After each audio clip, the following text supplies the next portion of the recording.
Thailand from Thammasat University, the all of you, yes? Yes, yes. all And of them? one from Chiang Mai University. Oh, from German University. Okay, my name is Kriengkrai, and from Thammasat University, and he wrote three of us. Tassanee is from Chiang Mai University, and Thana is my student. He just completed master, and his thesis is published.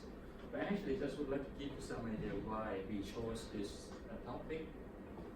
In Gerpisa 2014, we were in Kyoto, and the organizer took us to the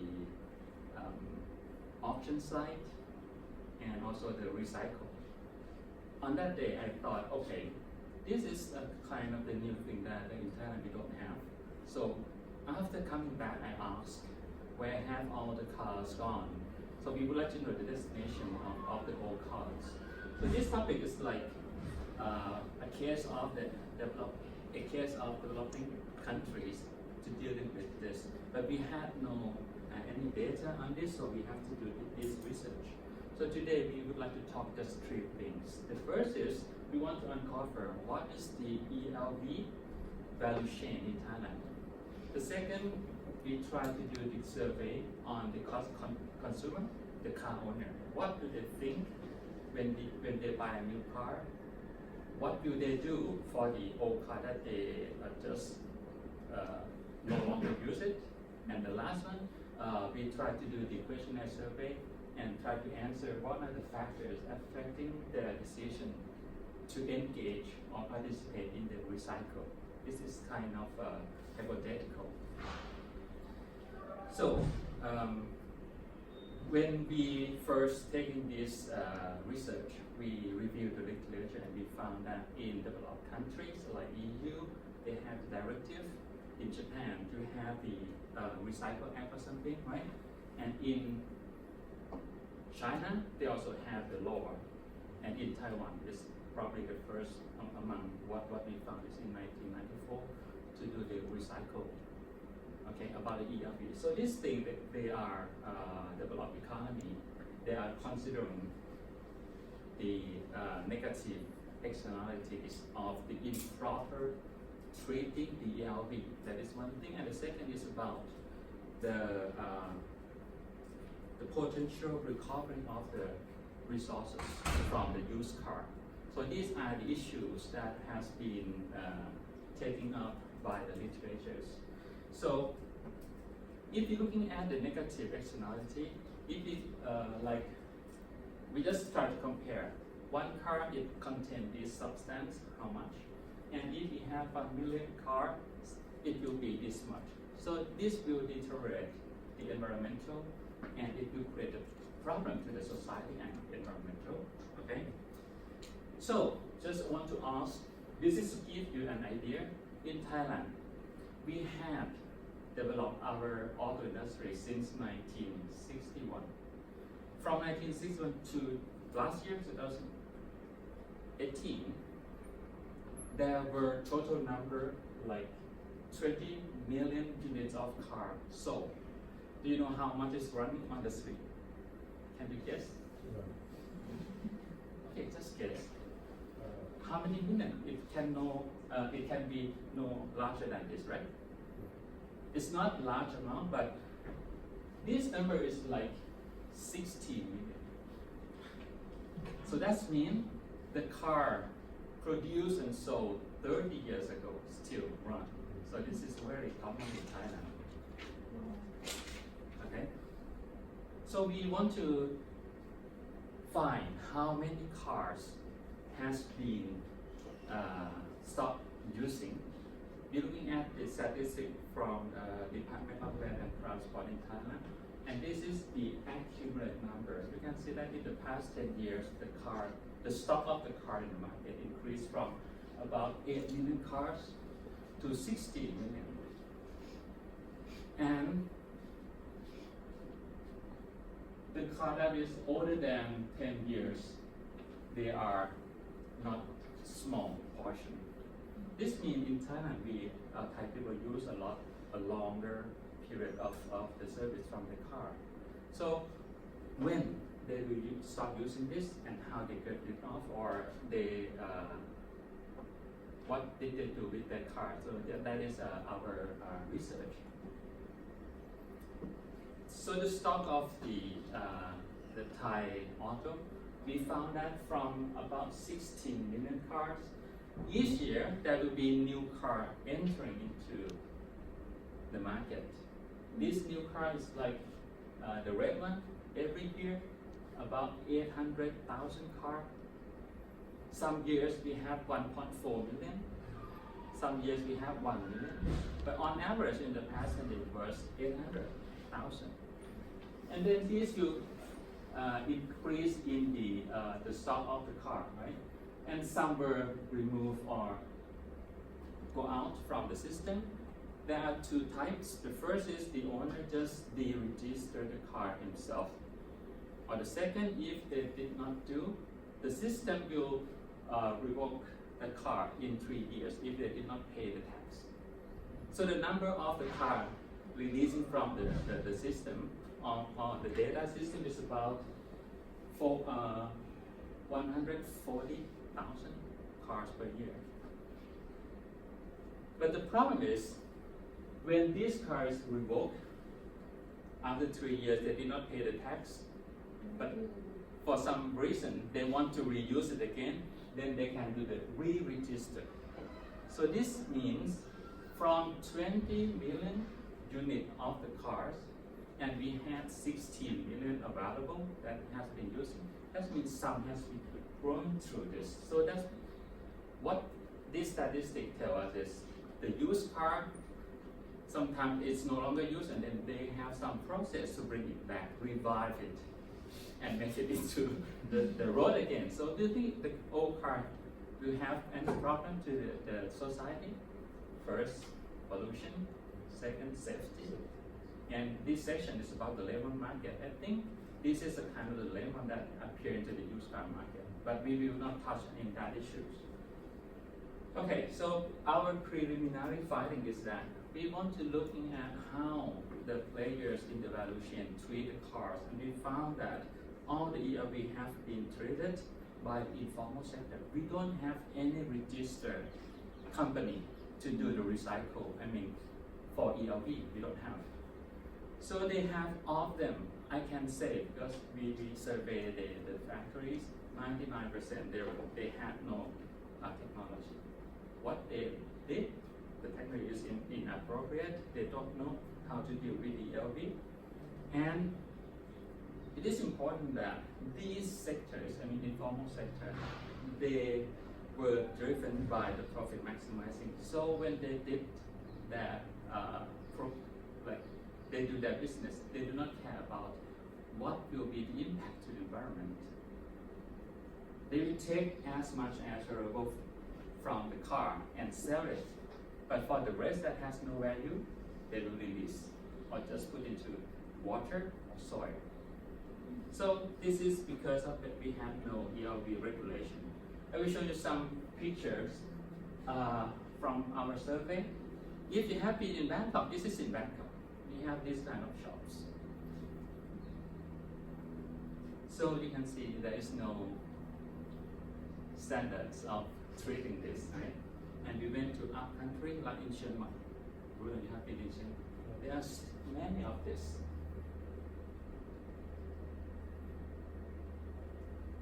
And this eventually will go back to the road again.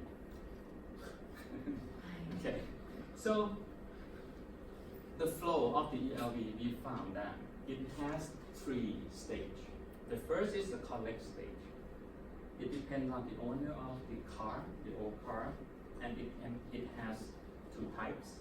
The first is, it is natural ELV, when your car like served you for 20 years and it doesn't have enough power to run.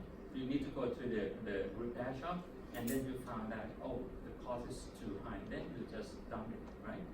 But the second is about the premature ELV. These are the cars that caused by the serious accident. So these are the 2 sources. It comes to the collect stage, and we interview insurance company who is the owner of this accidental car. We interview the auction company, so we know that these are the route for the first stage of the ELV. Then it goes to the dismantle stage. As I showed you the picture, there is no technology, right? And in this dismantle stage, the company should do some depollution, like CFC. They should put it out of the car, store in a tank, and then send this to the factory to destroy it properly. But what we found is they just released. They said when the car arrived at our shop, no CFC. But if there is, they just release. So I showed this figure to the PCD, Pollution Control Department of Thailand. They're quite surprised. Okay, they know, but they may have enough idea how the company in Thailand they were doing. And the last one is about the recycle. They are quite good at recovering all the valuable material. All the metal will be classified. All the oil, if they could, they will just put it in the tank and sell. Everything has value. But the problem is this: some waste that has no value, like plastic, because they don't have enough or sufficient technology, so they cannot recover and separate, classify, and sell it. So they just go to the landfill. So this causes problems. I marked some portion as the red that shows the activity that cause the negative externalities to the society. So these are the concerns for Thailand and also for other developing countries that has a lot of car. I mean, the car market is growing. So this is the thing that we will encounter face in the near future. Okay, that is the first. The second is about the field survey that we have done. We tested the questionnaire last year, and finally we come up with the final version in early this year in January. And we did the field survey for 3 months. We just completed in April. And then we processed this. So this is the first time we present for international conference. Okay. So we had 400. Because if you were a university student, you use a car, but you buy the car, right? So I just want to ask, if you buy a car, then what will you do? So the first thing that we have is like different type of people may have different preference on their car purchase. They have 2 options. The first to buy the new car, second to buy a used car. Okay? And if you can see the portion of the blue, it is the new car. The red is the used car. So you can see the proportion that when you have lower income, you tend to buy a used car. And what region in Thailand? This is the highest income on average from our sample is Bangkok. It's normal, right? And the poorest is the people in the northeast. So we can see that the used car will go from Bangkok to other countries. So that is the flow. Okay? Then we ask from the 400, and how many of them have experience of buying the second car? So if you buy the new car and you will not use the old car, this is what we want you to know. What did they do with their old vehicle? And we found that about 66% go to the used car market. Okay? And we asked what were their reasons when they buy the new car. There are just 2 main reasons. The first one, you want a new car because it is more efficient, or you just change your utilization. To get your families bigger, you buy a bigger car. That is the second. But the second reason is that if your car broken and you do not want to repair, so that is this one. when we're looking at this, if we take it into the proportion, we will see that 60% of this group sells their car to the used car market. So it's okay because the car is still good, right? But for this, because the car damaged or broken, it's still 80% they sell to the used car market.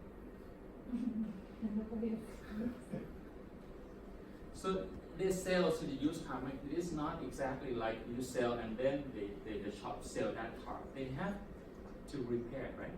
But anyway, this is a kind of the market for lemon that we want in this session. And then we asked, okay, if there are, the government launched a program like the free of charge ELV recycle program, will they participate? Yes, many they are interested, like 46%, but still 20%, 15 and 5, they are not sure, they do not interest, but they will not participate. So even if the recycle program is free of charge, no cost to take the car from you, okay? Just 50% they want to participate. So it's quite, it depends on the consumer or the owner of the car, depends on their decision. Okay, so for the group that do not want to participate, we asked what would they do with their car if it is no longer function. 77% they will sell this to the used car market. So eventually the car, how many years they will go to the used car market? 77%. Okay? So then the next point is, we think the people will have different perception on the ELV problems. We asked them whether or not ELV causes a social problem.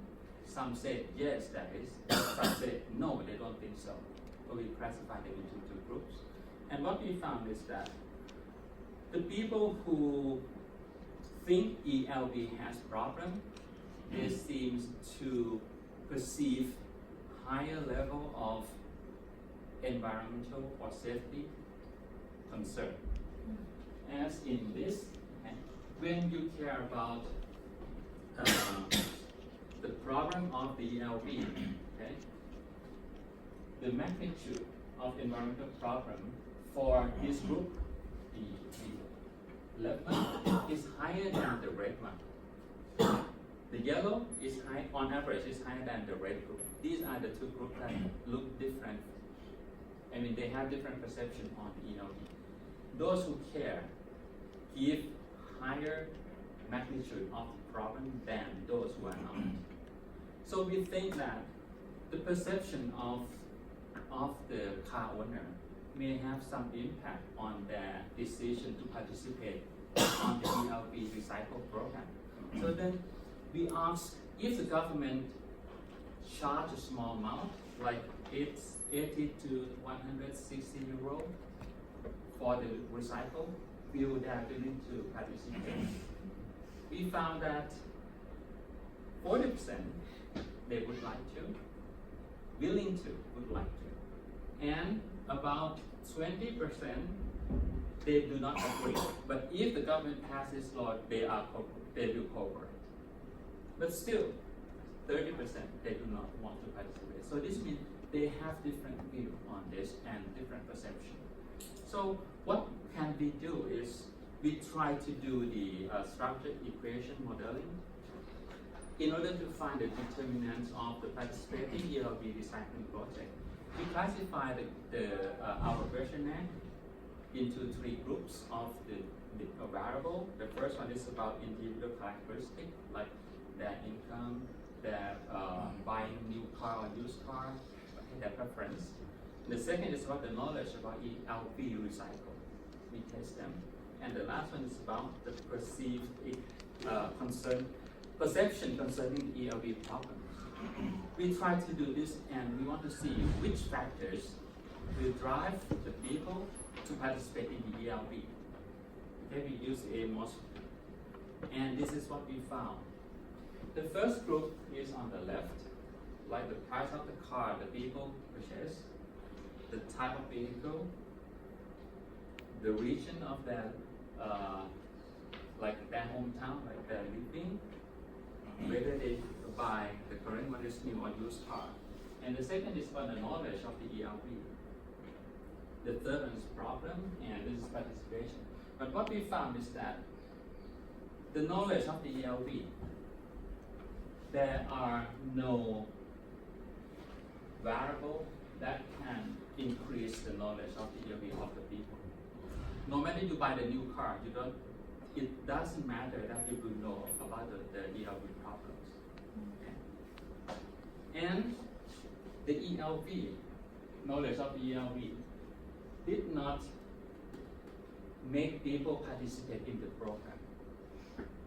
But if we analyze it through the problems of the ELV, like the old car can cause high accidents, the old car produce more air pollution, and in Thailand this year, we had a very serious air pollution, probably because the television just broadcast about this in Thailand. In Chiang Mai also we had a problem. So it's like the people when they learn about this, they tend to cooperate. So what is the implication of this? Even though the consumer do not know about what is the best practice to recycle ELV, but if the government can educate people, okay, this pollution caused by the old car, like pollution, and the old car can cause more accidents. So we need the ELV recycle program. This can increase the chance that the people to cooperate. So this is this model can tell. Okay, so from these three things, okay, I complete my talk already. The recommendation is like, first, we may need a law amendment and new registration. Second, we need to improve and create new process of the registration, because at first, as I told you, the car, if the owner did not renew the annual vehicle tax 3 years consecutively, the system will remove it. So we need to make it more simple in order to track where the car has been gone. Okay? And the third one is about the new annual vehicle tax, because I presented this 8 years ago with Bruno that in Thailand people tend to buy a used car because the annual vehicle tax for the old car is cheaper. The longer you use a car, you pay lower tax. So I think that is not suitable. Okay, it makes people use longer, many years of a car. So we have to change this to reflect the social cost of using old car. And the next is to promote licensing system for ELV processor, because at present we don't have any firms in that register as like they have the standard. All of them are in the informal. They just do what in their business. They did not register. Okay? And the last one is to prepare and disseminate guideline of best practice for ELV processor. So this is the thing that we have to do. Okay, the last point is this. Actually, Professor So Sasaki and I involved in the process of this. And in time, we just start looking at this issue. Last year, Toyota and PCD, Pollution Control Department, they tried to initiate the ELV program. So last year, we discussed about that. I did not know they do, and they didn't know I do. So we just collaborate. And this year, 2019, early this year, we had the MOU for certification system between Japanese recycle company and the Department of Industrial Work, right? They had to do MOI, Ministry of Industry. So the next stage, maybe we need to set up the national committee and be involved in that process. So this is the preliminary finding and it is like ELB has some problem. We need to do more research on this, and I hope this will give you some idea about the old car in Thailand. Thank you.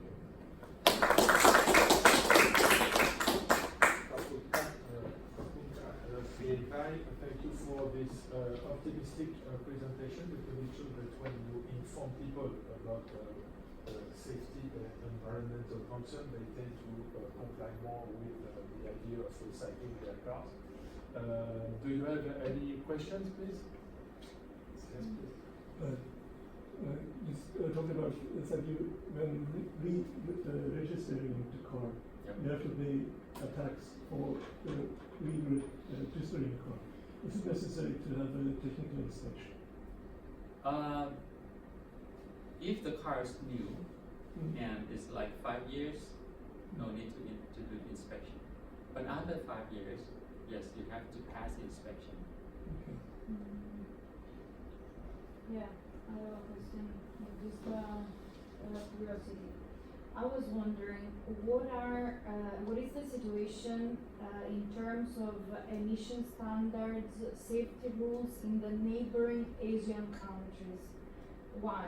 I'm asking because, for example, what I've seen in South Africa is that all the cars that wouldn't have been allowed to circulate to drive in other countries, they do, because there's higher tolerance. So there is a trend of old cars or end-of-life cars that pass the border. Okay, so they go to neighboring countries where regulations are different, and so they kind of disappeared, and then it's difficult to track them. Okay, so in this attempt to track where cars go, is it possible that there are different regulations in the region, or is harmonized in this sense? Very difficult to answer. But I think, for example, if you're looking at the quality of the gasoline, like a Euro 3, 4, 5, in Thailand we are approaching Euro, we are 4, and we do now 4, and we will move to 5 and 6 soon in the next few years, like within 5 years. But to my knowledge, our neighboring countries, they did not use Euro 4. I can maybe help. Yes. So I think Malaysia is doing the same as Thailand. So they also go to Euro 5.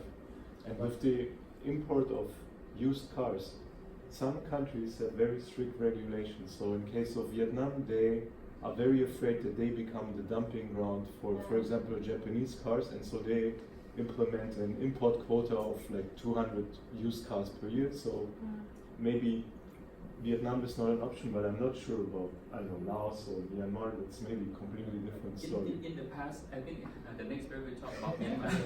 Okay. But Myanmar, I used to visit Myanmar, and we found that was 2 years ago. We found that in Myanmar, a lot of used cars from Japan exported to Myanmar. But the law has changed, I think. Now they do not allow the used car or the right hand side piece, steering wheel. I think they are prohibited. Just to add that in this sense, I think that one of the policy implications that you are drawing in terms of changing regulations should include a regional perspective at least, because you need to, regulate and to harmonize regulations at regional levels. Otherwise, there are these cases of one country or one region becoming the dumping area. Yeah, I think maybe you know as well that this is very difficult in ASEAN because they have the tendency to have like a minimum compromise. So I'm not sure if that's actually possible. In terms of the right, the steering wheel in Thailand we use the right side, similar to Japan. But our neighboring country like Cambodia, Laos, and Myanmar, they use a different side. So this is So if you were in Myanmar, you will see the car using this side, but the traffic law is different. Okay. But in the future. But still, there is no effort at the ASEAN level to try to harmonize legislation regarding all cars and the way they should be recycled. Or Have you heard about any attempt to homogenize the regulation? As far as I know, no. Actually, Japanese government tried to harmonize the system, but actually, automotive industry is a very important Asian country also. So actually, Asian governments do not adapt their standard. Yes. Can I want first I really like the study, and I want to ask you, so because there are new rules for registering recycling business, do we have similar, or did you encounter any companies that have similar issues like in Africa? So that I think in Africa you have a lot of recycling that is also done by the informal sector, and people very quickly get serious health conditions because the recycling is done in improper way. So do you have any idea, because this is additional social costs that are related to improper recycling? So this one we haven't taken into account, but in Thailand we did have heard about the health issue. I mean, you mean the worker, right? Yeah. So far, no. But there should be. But what Well, happened? I think maybe the difference is that a lot of recycling in Africa is like basically IT waste, and I think then you have much more harmful things that you are trying to recycle than in cars, at least at the moment.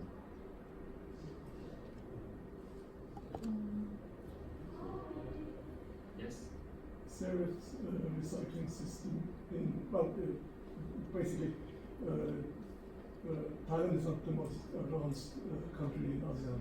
So is there a system in ASEAN countries where they have, for instance, a compulsory end-of-life vehicle regulation that you have to hand it in and car has to be recycled? Supposedly Singapore, like that. But Singapore probably, but this is not relevant for the other countries. yeah, but just as a kind of blueprint, so that other countries might look and implement something similar. Is there something in What we find is that in Malaysia, Malaysia? Yes. A compulsory. recently, Yeah. whether it's compulsory, maybe he can answer. Is it compulsory for Malaysia? No. But there is a paper about Malaysia. You can't answer the question, or do you? So you don't know whether it is okay. So it was not that it is not compulsory. So you just don't know whether it is compulsory or not.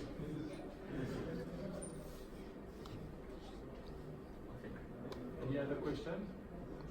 Yes. Could you give back your comment? Yes. Of course,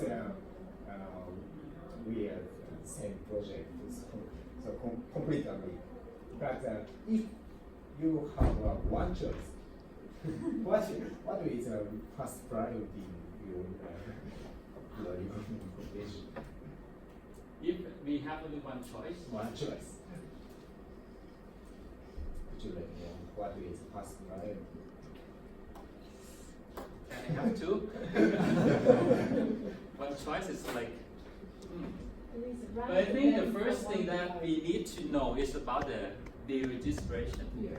Because according to our, actually we have done extensively, but for this conference we just picked only one issue. Why the registration is the point that I would like to make, because the car, in the used car market, just imagine if you run a new car just 2 years and crash. Okay? The registration still valid, and if this plate number renew the registration for the next year, you do not have to pass inspection, right? So this is a loophole for the layman in the used car market. Okay? And at the auction site that we visit, they say, if the car has been total loss in term, this is a term for the insurance company, total loss, then the car will go to auction. You know, the same model with the registration and without registration or the registration, the price is different, like half and half. So I asked, I wonder why the same model is the price is so expensive? They said because this one, if the shop can repair, they can get good price. Because in the registration book, there's no record about this car has been total loss or in accident. So if I can do one, yes, I think, to put everything on the table. Because this will reflect the price of the used car in Thailand. But now the thing is being improving because the insurance company they discuss because there was a case that the insurance company did not deregister and that car went into trouble in some crime or something. Then it traced to this company. So among the insurance company, they said, okay, all the total loss car, they try to deregister by themselves. This is voluntary, even though they got a cheaper price from the auction. But they are willing to because they want to avoid those problems. So only one, if I don't know whether it's correct, but from my understanding, it's immediately. But if you can do all, I think it's great. I have one question. Do you think that it's possible that the Thai government would like to improve the recycling activity by training the informal workers to give them guidelines, but also the necessary skills and tools, resources to recycle this old vehicle in a safer way, and also to extract as much value as possible from this old car to improve their revenue. And is there any project of this kind? Or? Yes. Actually, this one, it just started. And there is only one ELB dismantle facility. Standard. We have only one because of this project. And they have planned to disseminate this knowledge. But if there is any law or regulation to require all the shop to follow this, then no one will follow. Because if you extract like a deep root the CFC, and you have to carry to a deep root or to process properly, you pay a lot. So no one wants to handle this. We have in Thailand, I think we want to do it right, but it's a long way to go, and we have to give some idea to the government. That is, it will be this year. Yes, we will do. Okay, if there is no more question, we can move on to the third Thank you. presentation.